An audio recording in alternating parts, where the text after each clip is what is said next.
Alhamdulillahirabbil alamin wassalatu wassalamu ala sayyidina Muhammadin wa alihi washabbihi ajma'in amma ba'd. Faqala al-musannif wasy-syarih rahimahumullah ta'ala nafa'ana bihima wa bi 'ulumihima wa bi 'ulumi syayikhina wa bi 'ulumil ulama'il 'amilin fid dharain amin.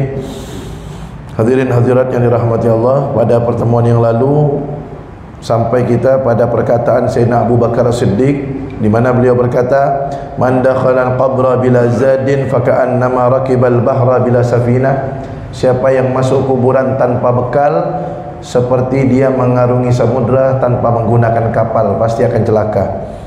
Maka pada pertemuan malam ini dilanjutkan dengan An Umar radhiyallahu anhu, dari sahabat Umar Ibn Al-Khattab radhiyallahu anhu, beliau berkata, "Izzud dunya bil mal wa izzul akhirati bi salihil a'mal." Kata Sayyidina Umar Ibn Al-Khattab, izzud dunya bil mal, kemuliaan dunia itu dengan harta, wa izzul akhirah, sedangkan kemuliaan akhirat bisalihil a'mal, dengan amal soleh, perbuatan baik. Ai fala nataqawwa umurad dunya wala tasluhu illa bil amwal. Maksudnya, perkara dunia itu tidak bisa menjadi kokoh, tidak bisa menjadi baik kecuali dengan harta. Artinya masjid ini dibangun pakai duit. Dunia kan? Pesantren, panti asuhan dibangun pakai duit.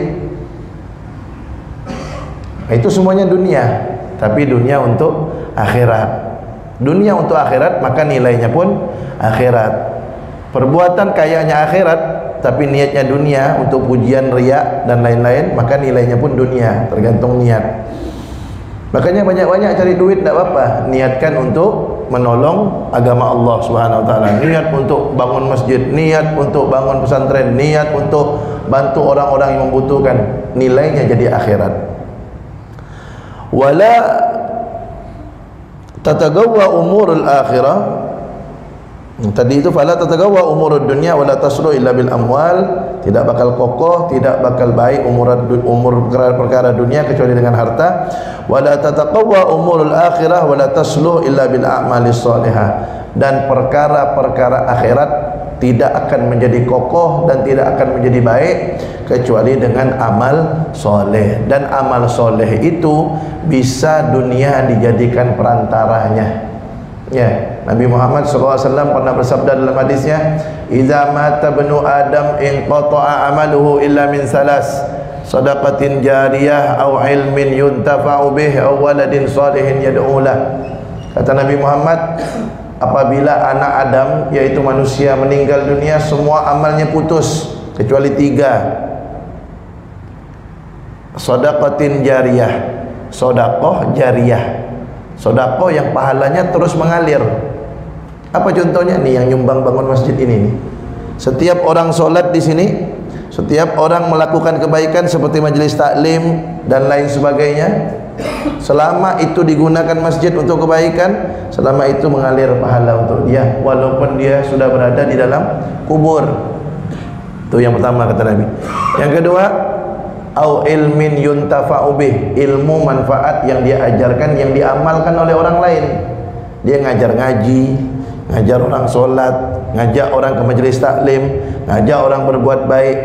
Selama orang melakukan apa yang dia ajarkan, selama itu pahala mengalir kepada dia. Maka termasuk yang paling banyak pahalanya itu termasuk adalah guru ngaji.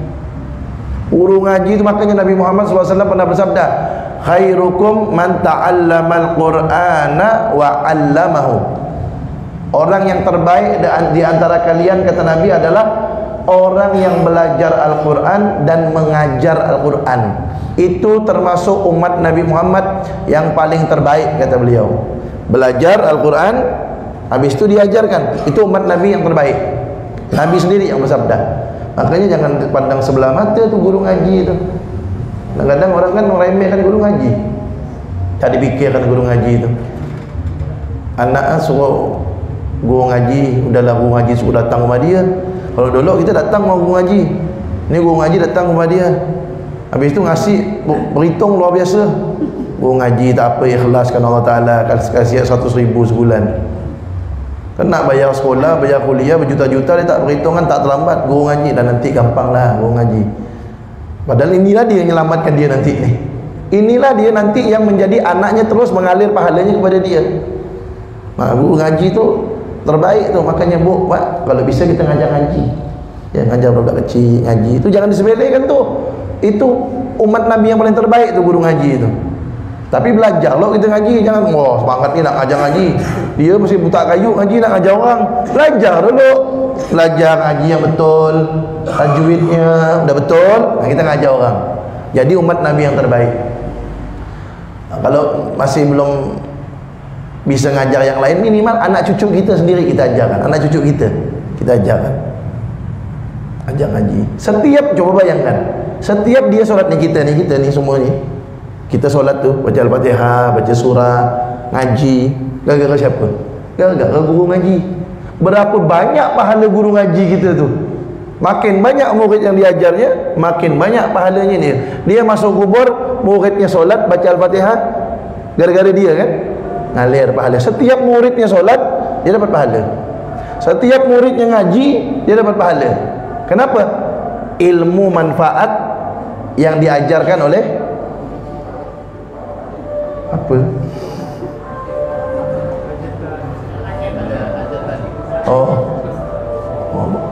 Melawan lah kita ni. Nah, ya, ilmu manfaat. Jadi yang pertama, amal jariah. Ya, amal jariah artinya harta yang kita infakkan untuk tempat-tempat yang digunakan untuk kebaikan, selama tempat itu digunakan, selama itu juga mengalir pahalanya kepada kita. Makanya bu, Pak, tengok-tengok kalau ada masjid mau dibangun, tengok-tengok kalau ada pesantren, panti asuhan, madrasah dibangun, tengok-tengok di rumah ada apa, oh cukup untuk 1 sak semen, tabung, tengok lagi ada, tabung. Makin banyak saham kita masuk kubur, jadi orang kaya kita. Duit kita yang juta-juta, miliar-miliar, tanah kita yang berhektar-hektar kan tinggal. Kita masuk kubur, itu yang kita tanam-tanam saham tu, itu mengalir pada kita, tak putus. Terus ilmu manfaat yang kita ajarkan sama orang. Beb, saya ni macam mana nak ajar orang? Beb, saya baru hijrah, beb. Saya ni macam mana nak ajar orang? Bukan payah, ajak dia ke majlis taklim. Jom kita hadir, jom. Di situ ada majlis taklim tu, di situ ada ustaz bulan, di situ ada kiai bulan, di situ ada syekh bulan. Ayo kita pergi, kita bawa dia ke majlis taklim, dia duduk, dia dapat ilmu, dia amalkan. Selama dia ngamalkan ilmu itu, kita dapat pahalanya. Kenapa? Karena dia tahu ilmu itu, gara-gara kita yang ngajak dia. Tuh, walaupun kita tak bisa ngajar, ajak orang ke majlis taklim. Yang ketiga kata Nabi, awaladin solihin yad'ulah. Yang tak putus pahalanya, anak yang soleh yang mendoakan orang tuanya. Doakan pakai mulut, bukan pakai handphone. Ziarah orang tuanya, dia yang baca Yasin, baca Fatihah, baca tahlil. Bukan Yasin MP3 itu taruh di situ. Dia yang baca. Kan ada tu video tu, MP3 taruh, dia tak bisa baca Yasin, MP3 taruh di situ. Ada yang lebih parah, anak di atas kubur tu main gitar. Kenapa? Kata ingin menghibur orang tuanya. Orang dalam kubur tu dihibur dengan kiriman doa, kiriman baca Al-Quran, bukan dengan lagu. Nah, tu anak yang soleh. Macam mana kita mendapatkan yang soleh kalau dia tak belajar ilmu agama? Ajarkan dia ilmu agama, dia tahu bagaimana apa yang harus dia lakukan kalau orang tuanya sudah meninggal dunia. Ya, 5 kata Nabi. Ada 5 kata Nabi Muhammad cara berbakti kepada orang tua yang sudah meninggal dunia. 1, as-salatu alaihima, mendoakannya. Yang kedua, al-istighfar lahuma, membaca istighfar, minta ampun kepada Allah untuk kedua orang tua. Itu yang kedua. Yang ketiga, wa infadhu ahdihima min ba'dihima, melaksanakan janji orang tua yang belum terlaksana. Orang tua meninggal, ada janji belum terlaksana. Misalnya, dulu waktu masih hidup, orang tua pengen nyumbang masjid, pengen nyumbang pesantren, pengen bantu orang, belum dilaksanakan sampai meninggal. Kita anaknya yang laksanakannya. Tuh. Yang nomor 4 kata Nabi, wasilatur rahim allati la tusal illa bihima, menyambung silaturahmi yang tidak bisa tersambung kecuali dengan orang tua. Artinya, kalau dulu orang tua kita tuh pernah bertengkar sama orang, kelahi sama orang, tak tegur sama orang, kita yang datangi orang itu minta maaf kepada orang tua kita, sambung silaturahminya. Yang kelima, wa ikramu sadiqihima, memuliakan, menghormati teman-teman orang tua kita yang masih hidup. kita muliakan. Itu 5 cara kata Nabi berbakti kepada orang tua yang sudah meninggal dunia. Itu tidak putus, amalan itu tetap mengalir kepada orang tua. Kemudian selanjutnya an Utsman radhiyallahu anhu, dari sahabat Utsman radhiyallahu anhu, beliau mengatakan hammud dunya zulmatun fil qalbi wa hammul akhirah nurun fil qalbi. Kata beliau, sumpek galau, kata Sayyidina Utsman bin Affan, sumpek atau galau gara-gara urusan dunia itu merupakan kegelapan dalam hati seseorang. Wa hammul akhirah, sedangkan sumpek galau gara-gara urusan akhirat, nurun fil qalbi, cahaya dalam hati. Maksudnya apa? Kalau urusan dunia hilang dari dia, galaunya luar biasa. Gelas pecah sebutik, sekampung ribut, teriak-teriak. Kaca rumah pecah, ribut, marah luar biasa. Anak tak solat, dia diam-diam, tak ada peduli dia. Kalau urusan dunia, bisnis gagal, sumpek luar biasa. Dagangan tak laku, sumpek luar biasa. Tak bangun tahajud, slow ya dia. Hari itu berlalu satu hari tak ngaji Quran, tak ada sumpek dia. Padahal sebaliknya harusnya sumpek karena urusan dunia itu kegelapan dalam hati. Artinya ketika ada urusan dunia yang kita lakukan, bisnis misalnya gagal, sumpek, gelap hati itu. Kenapa harus jangan sumpek? Katakan pada diri kita husnudzon kepada Allah, mungkin kalau ini goal tadi ni jadi, bisnis tadi ni mungkin bisa membahayakan saya nanti, mungkin membuat saya tambah jauh dari Allah Subhanahu Wa Taala. Kan ingat cerita Sa'labah kan? Sa'labah tu dulu orang miskin. Ketika dia miskin, dia tiap hari solat berjamaah sama Nabi Muhammad, ke masjid tiap hari solat berjamaah 5 waktu. Imamnya Nabi Muhammad lagi, bayangkan. Tak sabar, tapi tak sabar pengen jadi orang kaya, maksa-maksa Nabi minta doakan jadi orang kaya. Tak ada mau didoakan Nabi, maksa minta doakan. Akhirnya didoakan sama Nabi. Dapatlah dia kambing jantan betina, dipelihara, makin banyak berkembang biak. Saking banyaknya kambing dia, sampai memenuhi antara 2 gunung, 1 lembah, 1 jurang. Ratusan ribu jumlah kambingnya, saking banyaknya. Akhirnya makin banyak kambing, solat pun tinggal, berkurang solatnya. Kenapa? Kebanyakan harta, berkurang solatnya, karena sibuk ngurus kambing tadi. Ujung-ujungnya sepekan sekali, cuma sekali solat, yaitu solat Jumat saja. Tiba waktu bayar zakat, Nabi kirim 1 orang untuk ambil zakat. Apa kata dia? Kalau bahasa Pontianak, nyaman benar, aku letih melihara kambing, nak ambil zakat tak bisa, tak mau dibayar. Akhirnya dia tidak mau keluarkan zakat. Nabi mendengar, Nabi pun marah.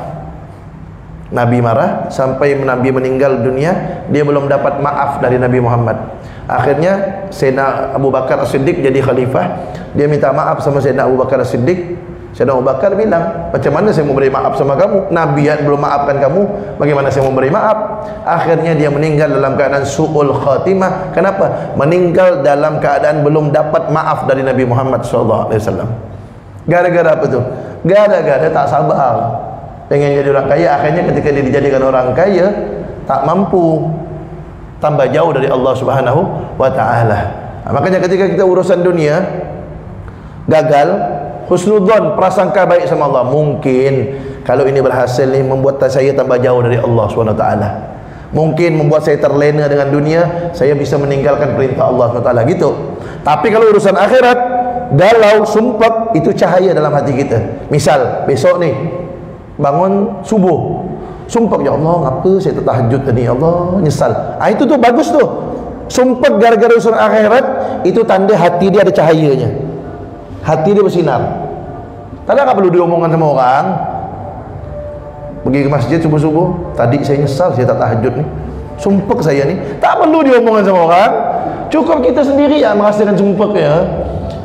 Satu hari nih berlalu tak ada ngaji Quran, besok sumpah, ya Allah, sumpah anak ni galau. Kenapa? Semalam tak ada ngaji, katakan dalam hati, ya Allah sumpah. Itu cahaya. Berarti hati dia ada cahaya. Tapi kalau sebaliknya hadirin, hadirat, kalau sebaliknya urusan dunia sumpah, urusan akhirat tak sumpah, maka itu tanda orang itu gelap hatinya, tak ada cahayanya. Makanya Al-Imam Al-Ghazali, Al-Imam Al-Ghazali, jangan nak goyang-goyang badan gue ya. Makanya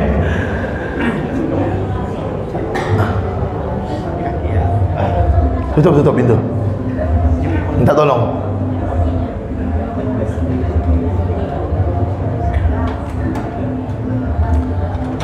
Makanya Bu, Pak, hadirin hadirat yang dirahmati Allah, kata Imam Ghazali bilang, nah ini perhatikan nih, banyak orang salah paham. Nah perhatikan, kata Imam Ghazali bilang dalam kitab Ihya Ulumuddin, Al-Imam Ghazali berkata, laisa zuhdu faqdal mali wa innama zuhdu faraghuhu anil qalbi. Kata Imam Ghazali, bukanlah orang yang mempunyai sifat zuhud itu, tak cinta dunia, dia tak punya harta. Bukan, kata Imam Ghazali. Sesungguhnya orang yang mempunyai sifat zuhud itu adalah, zuhud artinya tak cinta dunia. Sesungguhnya orang yang mempunyai sifat zuhud itu, kata Imam Ghazali, dia yang dunia tak masuk dalam hatinya. Dunia tidak masuk dalam hati, cuma di tangan saja. Maksudnya apa? Orang yang zuhud, yang tak cinta dunia, bukan dia tak punya harta, kata Imam Ghazali. Dia punya harta, cuman harta itu tak ada masuk dalam hatinya. Jadi ukuran orang tak cinta dunia, ukuran orang zuhud tu hati ukurannya. Hati dia cinta dunia sama tak? Walaupun dia punya harta berlimpah, banyak hartanya, investasinya banyak, tapi tak masuk dalam hatinya. Artinya apa tak masuk dalam hati? Kalau hilang tu, urusan dunia tu hilang, tak membekas dalam hatinya, tak galau dia, tak. Biasa je. Itu berarti dia tak cinta dunia. Tapi sebaliknya, walaupun ada orang miskin, fakir, miskin, tapi kalau hilang urusan dunia, membekas luar biasa. Urusan akhirat tak peduli. Apa contohnya? Ada orang fakir miskin sekali, punya anak, anaknya mecahkan gelas, marahnya luar biasa. Tapi kalau anaknya tak solat, dia diam. Lah itu orang fakir miskin, namanya cinta dunia, namanya muhibbud dunia. Orang cinta dunia tu, bukan orang zuhud dia. Beb, kan fakir miskin, Beb. Iya, hidupnya fakir miskin, hidupnya, dianya cinta dunia. Kenapa? Karena ketika sesuatu yang berkaitan dengan dunia hilang, gelas pecah sebutir, marahnya luar biasa. Padahal anak tak sengaja mecahkan gelas, marah. Tapi anak yang tak solat, dia diam-diam saja, tak peduli. Cinta dunia berarti. Ada orang kaya raya, hilang barangnya, sabar dia, udah takdir dari Allah SWT. Lain kali jangan gitu lagi nak ya. Misalnya anak pakai motor pergi ke pasar, udah dikunci sama anak, nak curi sama orang, tidak membekas dalam hatinya. Dah nak, sabar, lain kali hati-hati, udah takdir dari Allah, mungkin Allah akan ganti insyaAllah dengan yang lebih baik. Nah gitu. Itu walaupun kaya raya, tapi dunia tidak ada dalam hatinya. Saya kasih contoh. Dulu ada seorang alim ulama besar, gurunya para guru, ya, termasuklah gurunya Habib Ja'far bin Syahab yang biasa ngisi di sini, Abu Ya Said Muhammad bin Alwi Al-Maliki di Mekah. Ulama besar pada zamannya, meninggal sekitar tahun 2005, 2004, 2005 gitu. Itu beliau kaya raya luar biasa, banyak hartanya. Orang alim besar, orang soleh, wali Allah, kaya raya. Nah, tapi itu tadi, harta tak masuk dalam hatinya. Harta cuma di tangan. Jadi kalau hilang lepas, tak membekas dalam hatinya. Yang repot nih, udah miskin, masuk dalam hati. Begitu hilang, membekas luar biasa. Tapi ketika urusan akhirat yang dia tinggalkan, tak ada pengaruh dalam hatinya. Itu macam itu, udah miskin dunia, miskin akhirat tuh. Udah sengsara dunia, sengsara akhirat, melarat dunia, melarat akhirat, macam itu. Na'udzubillah min zalik. Nah, jadi ingat, ukuran orang tidak cinta dunia bukan diukur dengan ekonominya, bukan. Diukur dari hatinya. Dunia ada dalam hatinya atau tidak. Nah, jadi ketika dia sumpah urusan dunia, gelap hatinya.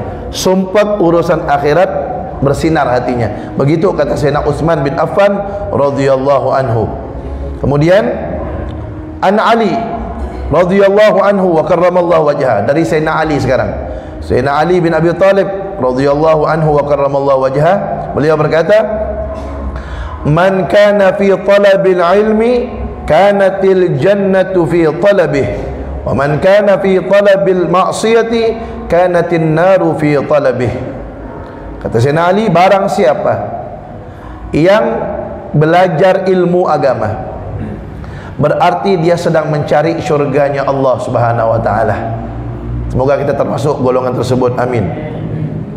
Walaupun tujuan kita bukan syurga, tujuan kita adalah ridha Allah Subhanahu wa ta'ala. Syurga itu bonus saja. Tujuan utama kita haruslah ridha Allah. Mau syurga ada, mau neraka ada, mau syurga tak ada, mau neraka tak ada, tujuan utama ridha Allah Subhanahu wa ta'ala. Syurga hanya bonus dari Allah. Tak ada syurga pun tetap taat ibadah kepada Allah Subhanahu wa ta'ala. Kemudian kata Sayyidina Ali, barang siapa yang melakukan perbuatan maksiat, maka hakikatnya adalah dia sedang mencari nerakanya Allah Subhanahu wa ta'ala. Memang Nabi Muhammad SAW pernah bersabda dalam hadisnya, huffatil jannatu bil makarih wa huffatin naru bis syahawat.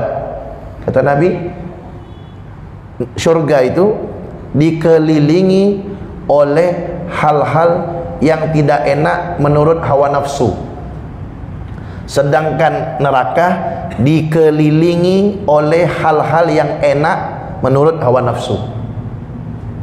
Syurga dikelilingi hal yang tak enak menurut hawa nafsu. Kenapa? Harus bangun subuh lawan ngantuk, tak enak.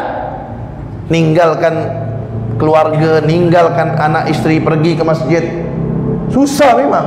Lah, memang begitulah syurga itu dikelilingi hal-hal yang tak enak menurut hawa nafsu. Neraka dikelilingi hal-hal yang enak menurut hawa nafsu. Enak, maksiat, pergi ke tempat-tempat maksiat, kan menurut hawa nafsu kan enak tuh. Ninggalkan solat pagi subuh, adalah tidur ya lah, kan nyaman tuh. Emang neraka itu dikelilingi yang enak-enak menurut hawa nafsu. Menurut hawa nafsu. Tapi kalau orang yang hawa nafsunya sudah merasakan lezat ibadah kepada Allah, maka jadi terbalik tuh. Justru dia ibadah karena lezat, bukan karena tidak enak. Dan sebaliknya, ketika dia ingin maksiat, merasakan tidak enak dalam hatinya, dan dia akan tinggalkan maksiat itu. Ya, berapa banyak di dalam kitab An-Nasaihud Diniyah disebutkan. Di situ disebutkan orang-orang wali-wali Allah itu, mereka berkata seperti ini, lau kana ahlul jannah fi misli ma nahnu fihi fil laili lakanu fi aisyin tayyib. Kata mereka, para wali-wali Allah, kalau penghuni syurga itu yang tinggal di syurga merasakan kenikmatan seperti nikmatnya kami ketika bangun solat tahajud, niscaya hidup mereka itu sungguh enak. Maksudnya apa? Kalau orang yang nanti masuk syurga itu nikmatnya tidak seperti nikmat mereka ketika bangun tahajud, tidak enak tuh nikmat syurga. Kenapa? Lebih nikmat bangun tahajud. Saking nikmatnya mereka tuh bangun tahajud, sampai mereka bilang seperti itu, kalau nikmat syurga tidak seperti nikmat ketika kami ini bangun tahajud, tidak nikmat tuh syurga. Berarti kalau nikmat di syurga seperti nikmatnya kami bangun tahajud, berarti memang nikmat tuh nikmatnya di syurga, memang enak. Kenapa? Saking nikmatnya mereka itu ketika bangun tahajud, merasakan manis dekat kepada Allah, lezat dekat kepada Allah Subhanahu wa ta'ala. Sampai di antara wali Allah itu berkata,